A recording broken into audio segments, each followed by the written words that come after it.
Welcome friends, எல்லாரும் எப்படி இருக்கீங்க? நல்லா இருக்கீங்களா? நாங்களும் நல்லா இருக்கோம். இந்த தைப்பூசத்துக்கு எப்பவும் போல பச்சரிசியில பொங்கல் செய்யாம முருகனுக்காக ஸ்பெஷலா டிஃப்ரெண்டா அவல்ல செஞ்சதுதான் இந்த அவல் சக்கரை பொங்கல். இதை எப்படி செய்யறதுன்னு இப்ப பாத்துடலாம். அதை செய்யறதுக்காக ஒரு 50 கிராம் சிறுபருப்பை இந்த மாதிரி கோல்டன் ப்ரௌனா நம்ம வறுத்து எடுத்துக்கலாம். இந்த மாதிரி வறுத்து செய்யும் போது பொங்கலோட டேஸ்ட் வேற லெவலா இருக்கும். வறுத்த சிறுபருப்பை நம்ம இப்போ குக்கர்ல சேர்த்துட்டு 1.5 கப் அளவுக்கு தண்ணி ஊற்றி இதை நம்ம 2 விசில் போட்டு எடுத்துக்கலாம். நம்ம சேனலை ஃபர்ஸ்ட் டைம் பார்க்குறவங்களா இருந்தால் மறக்காம சப்ஸ்கிரைப் பண்ணிக்கோங்க. பக்கத்தில் இருக்க பெல் ஐக்கானை கிளிக் பண்ணி ஆல்ரெடி பட்டனை கிளிக் பண்ணிக்கோங்க. அப்போதான் நான் போடுற வீடியோஸ் நோட்டிஃபிகேஷன்ல வரும். நான் பொங்கல் செய்யறதுக்காக வெள்ளாவில் திக்கு எடுத்திருக்கேன். இது ஒரு 200 கிராம் அளவுக்கு இருக்கு. இதை நம்ம இப்போ 2 வாட்டி கழுவி எடுத்து வச்சுக்கலாம்.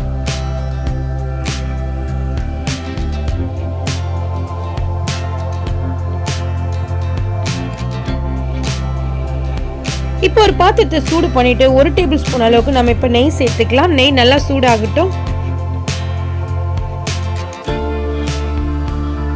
நெய் நல்லா சூடாயிருச்சு. இப்ப நம்ம பொடி பொடியா கட் பண்ணி வச்சிருக்க தேங்காய் இது கூட சேர்த்துக்கலாம். தேங்காய் நல்லா வதங்கிட்டதும் நம்ம கொஞ்சமா முந்திரியும் சேர்த்து நல்லா முந்திரி கோல்டன் ப்ரௌனா வர அளவுக்கு வதக்கி விட்டுக்கலாம்.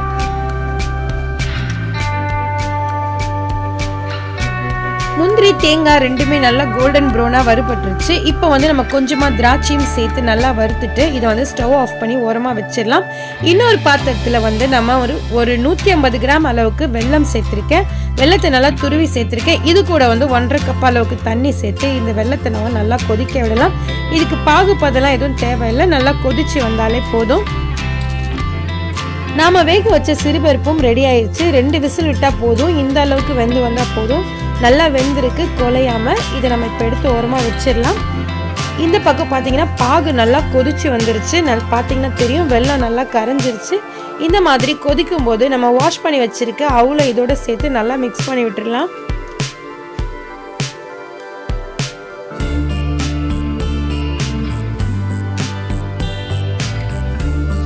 மீடியம் ஃப்ளேம்ல ஒரு 5 நிமிஷம் நல்லா கொதிக்கட்டும்.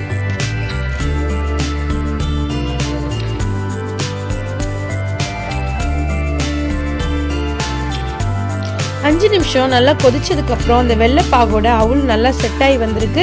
இந்த ஸ்டேஜ்ல நம்ம வேக வச்ச சிறுபருப்பை இதோட சேர்த்து நல்லா கலந்து கொடுத்துடலாம்.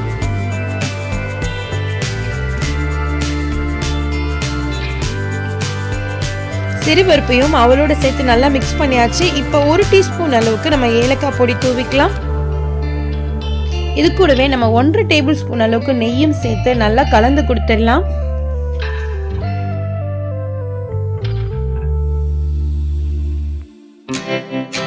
நம்ம சேனலை ஃபாலோ பண்ணணும்னு நினைக்கிறவங்க டிஸ்கிரிப்ஷன்ல வாட்ஸ்அப், இன்ஸ்டாகிராம், ஃபேஸ்புக்கோட லிங்க் இருக்கு. ஃபாலோ பண்ணிக்கோங்க.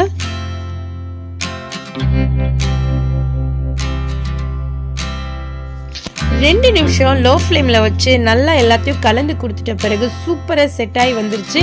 இந்த ஸ்டேஜ்ல நம்ம வறுத்து வச்சிருக்க தேங்காய், முந்திரி, திராட்சை எல்லாத்தையும் இதோட சேர்த்து கலந்துடலாம்.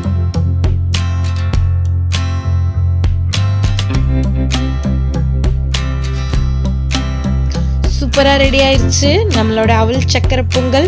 எப்பவுமே பச்சரிசிலே செஞ்சு போர் அடிச்சு போனவங்களுக்கு இந்த மாதிரி டிஃப்ரெண்டா செய்யும் போது அதோட டேஸ்ட் வேற லெவலா இருக்கும். இதை நீங்களும் ட்ரை பண்ணி பாருங்க. எப்படி இருந்ததுன்னு உங்க ஃபீட்பேக் கமெண்ட் செக்ஷன்ல சொல்லுங்க. இந்த வீடியோ உங்களுக்கு பிடிச்சிருக்குன்னு நினைக்கிறேன். பிடிச்சிருந்தா லைக் பண்ணுங்க. மறக்காம உங்க ஃப்ரெண்ட்ஸ் அண்ட் ஃபேமிலிக்கு ஷேர் பண்ணி விடுங்க. இந்த ரெசிபியை நீங்க ஃபெஸ்டிவல் டைம்ல இல்லைன்னா கூட உங்க வீட்டுக்கு கெஸ்ட் வரும்போது இந்த மாதிரி டிஃப்ரெண்டா செஞ்சு கொடுத்தீங்கன்னா கண்டிப்பா உங்களை பாராட்டுவாங்க.